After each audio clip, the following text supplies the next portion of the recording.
Welcome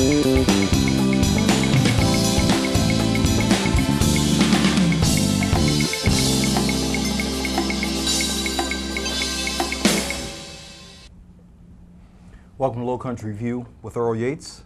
I'm your host, and today my guest is Pete Nardi. Pete is one of the directors of Hilton Head PSD, which is the north end service district for not only sewer, but also water. So Pete's in charge of making sure that we have clean drinking water and also that the sewage is going well. They've done a couple very big things for the island, one being the putting sewage in place for the North Island towards Squire Pope and a little further south, but you know, they're on the move. I mean, we'll talk about their state-of-the-art RO system that they have, which, you know, is a very good thing. Clean water these days, I think we know all around the world how important that can be. And to have a small island, which we do, and that's broken up into 3 different districts, it's good to know that I'm in Pete's section, you know, because they got so much going on. Pete. Appreciate it. How's everything? Good to see you, Earl. Good. We'll start. Of course, you've been here before, but it's been a little bit of time.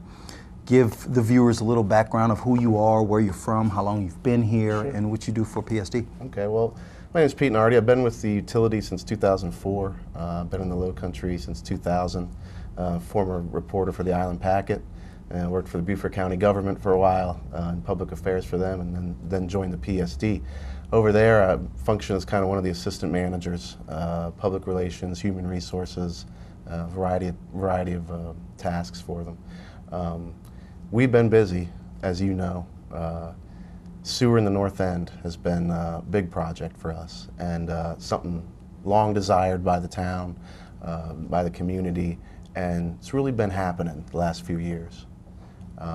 This year, we completed a project for the Stony neighborhood. And as you were saying, that's Squire Pope Road, Wild Horse Road, and going all the way up William Hilton Parkway. So, town of Hilton Head Island came on board with us with that, jointly funding it, providing us land to use for a sewer lift station in that area, regional sewer lift station, and that's given us access to those properties in there for them to finally get on sewer.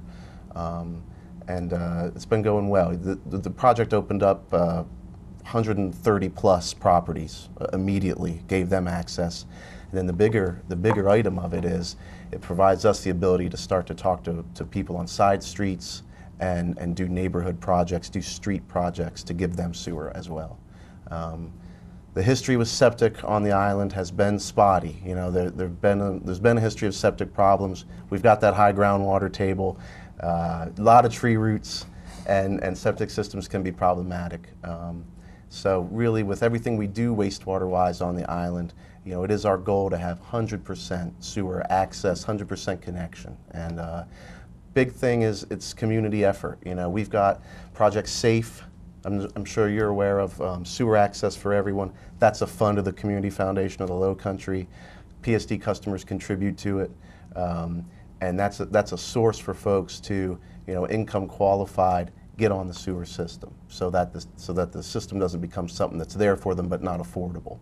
And that's been a community effort, try to get that going. And $280,000 worth of grants has been given since 2000 for that. So a lot of effort, and we've got a little bit more to go. It's about 1,200 properties is the problem still. About 1,200 properties in our service area.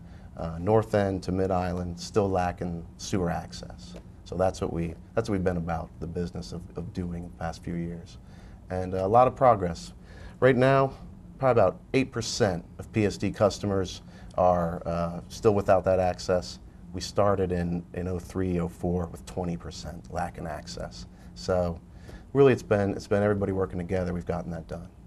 Well, getting there. It's still a very special project because you think I'm an island native, and of course sewage system, that when I was a kid, that was it. Yeah. And now to see that there's effort being put forward now to make sure that everyone can have sewer access, that's a huge undertaking, of course, because you got to think about, you know, running pipes and what it takes as far as, finance that you guys, of course, because you don't have a big business with a lot of money sitting behind you. You actually have to go in, like you said, through the town and have all of the community get behind you for this. Yeah. So that's a very, very heavy undertaking for sure. It's important too, the island is zero discharge in terms of wastewater.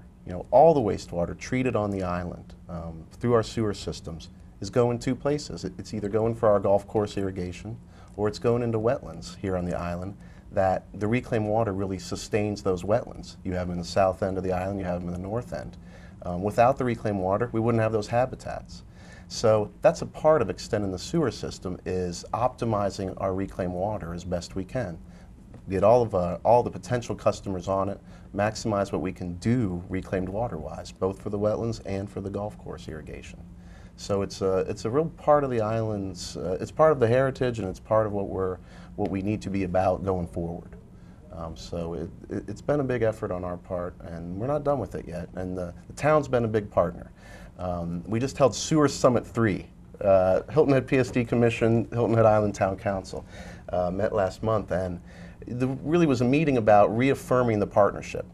Town of Hilton Head has helped the PSD in terms of providing land for some of the sewer infrastructure, coming on board, as we were saying, with funding, tax increment finance district that they had for that helped us in the north end, providing funding for sewer installations, helping when it's time for some easement, acquisition, things like that. That without their partnership, we wouldn't have made the progress that we've had. So that was it was a good joint meeting. We've had 3 of them, started back in '05. And this was the third one where the two bodies kind of come together to say, hey, we've made good progress, but let's finish the job. And so I think there's a good commitment on both ends. What's coming up is Chaplain area, Ford Shell Park, Broad Creek Headwaters. Those are the next joint town PSD projects, sewer projects, putting sewer in for existing neighborhoods, folks that have long wanted sewer, and those are right on tap. Town's been on board with funding those. PSD's getting them engineered and designed, and you'll see those happening here in the next few months. Well, the island is certainly busy because when you think of it, you're just one of 3 public service districts on Hilton Head. And to think that you have that much going on is pretty huge, because I'm sure the other inner islands, I don't know per se if they have as much rural area, because of course you have most of the rural native island communities within your district. So that certainly puts a lot of work on your plate for sure. Well, and on the other side of our business, the drinking water side, all 3 utilities here on the island have been doing water supply planning, future water supply planning. Big item for us is just this fall we completed Island's first ever what they call aquifer storage and recovery well. We built it in Hilton Head Plantation. This is a well that we use to store water in the underground aquifer during the winter months of lower demand. Beaufort Jasper Water and Sewer, who we buy wholesale Savannah River water from, we were given an off-peak rate, negotiated an off-peak rate with them, winter water rate. We're taking that less expensive water in the winter months, injecting it into the aquifer, 600 foot deep, brackish groundwater aquifer, and building a bubble underground of the fresh water there. This well then, in our summer months of higher demand, will allow us to withdraw water. We'll get about 2 million gallons a day from it over about a 4-month period in the summer months. So not really a new source of water, but it's a new supply of water. It's giving us a storage capability that we wouldn't have otherwise, and is not new. It's been used on the mainland for a while, but we've finally brought it here to the island. And this summer for us, we experienced a peak demand for our utility in our history. 11.5 million gallons a day we saw in July. We're still averaging about 6 million gallons a day just for our utility as the water demand. And right now we're getting a lot of our water from our brand new RO plant, like you mentioned, launched in '09. That's brackish groundwater that we're treating in that RO plant. Put it into our distribution system. It's all filtration based. If you drink Dasani or Aquafina, a lot of times that's what you're having there is municipal tap water treated with RO, just like what we're putting in our system.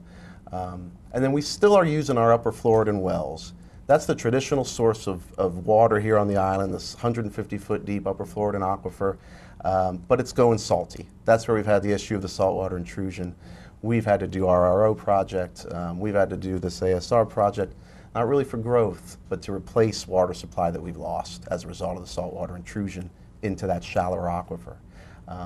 But we met with our hydrogeologist a few weeks ago, and we think that there's some life that we can still squeeze out of that upper Floridan aquifer. But it's the future water supply planning has been key, because we're going to need these supplies, and we've been taking the steps over the past 5-6 years, and the island, really going back to the 90s, has been doing the planning, doing the projects to prepare for that saltwater intrusion issue, and it's hit us.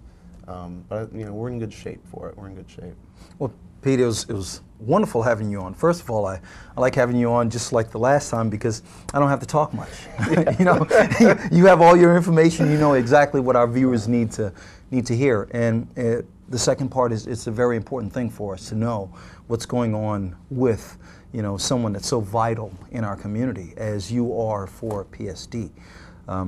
It looks like there's a lot of headway been made since the first time you came on, and I'm sure the next time you come on we'll have new stories of things that you've accomplished already and what you're looking to accomplish in the future, like you've always done. Pete, Earl, thank you. Thank you so much. I appreciate it. And I thank you very much for taking on my request when I wanted you to come on, because it's very important that our people see what's going on. We appreciate it, and we're there, and we ask folks to get in touch with us. Absolutely. Well, this has been Lowcountry View with Earl Yates. Of course, Pete Nardi has been my first guest. Wonderful, of course, with the Public Service District. You want to be informed, and you want to know what's going on in your community with something as important as sewage and clean water. So, like you said, contact them. I mean, you have your information right there on the screen. Make sure if you have any questions that I'm sure that on the link you can find a direct line to Pete, because he's willing to talk, that's for sure. We'll take a short break. See you soon.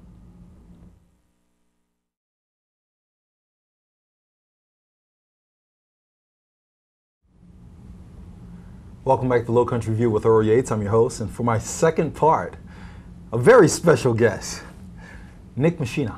Nick is from Serbia.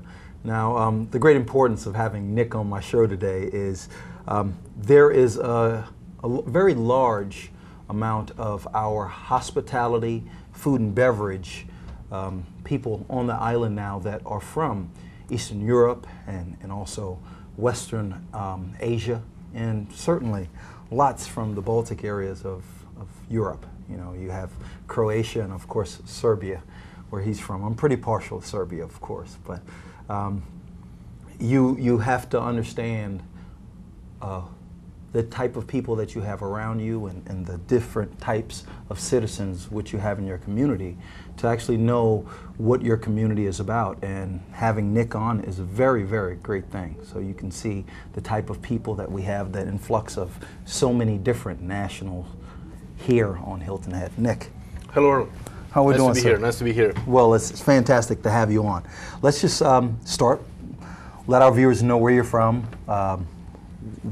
Of course, they know you're from Serbia, but tell us a little bit about Serbia, how long you've been here on the island, and what you do now here.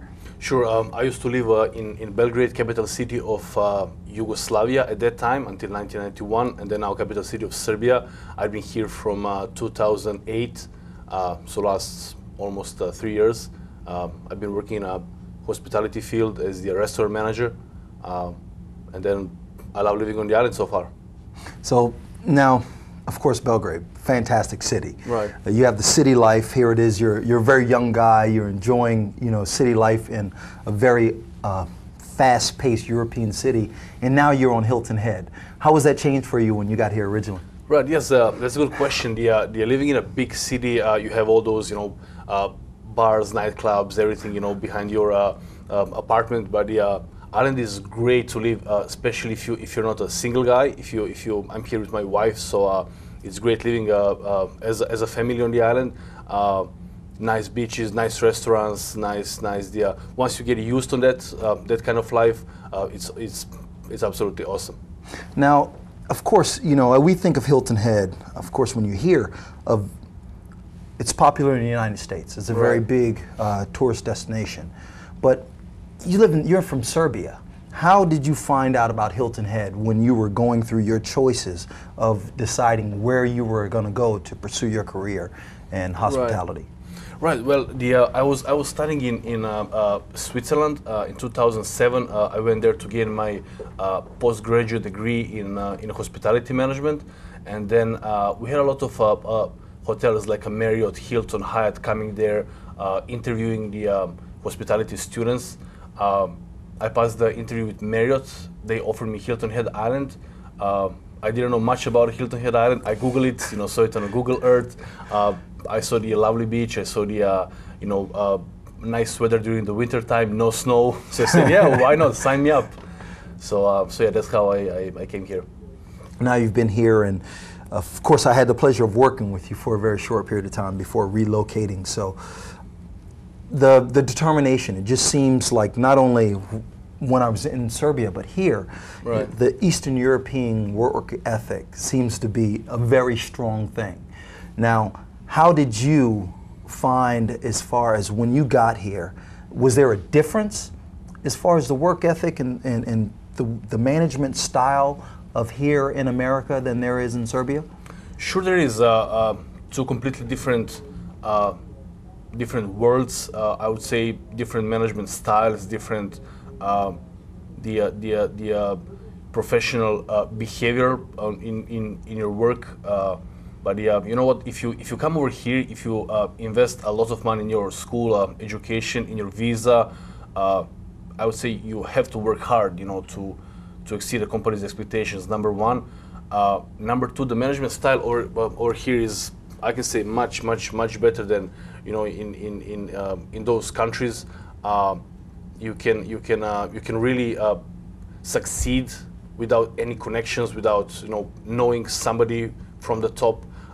Just by working hard, you can become a general manager or a food and beverage manager. You don't need to have brother working in a government or something like that. So yes, So the American dream is very much alive. For yes, sure. Yes, it is. I mean, only here is possible, to start working as a, let's say, dishwasher or a server, and then if you're a hard worker, to become a general manager or even higher. I would say that's a great chance. Well, I think a lot of people, through the economy change and everything like that, we see so many different people, different ethnic backgrounds come through and still succeed. And right. you see America, we get to a position where we're thinking on a selfish term, okay, what's going on with American citizens? But there's still so much room for anyone, like you said, that is right. looking to strive for greatness and succeed in life. Now, is Hilton Head your last spot? I know, the wifey's, pregnant, right. and you got a little one coming, right, and right, yeah.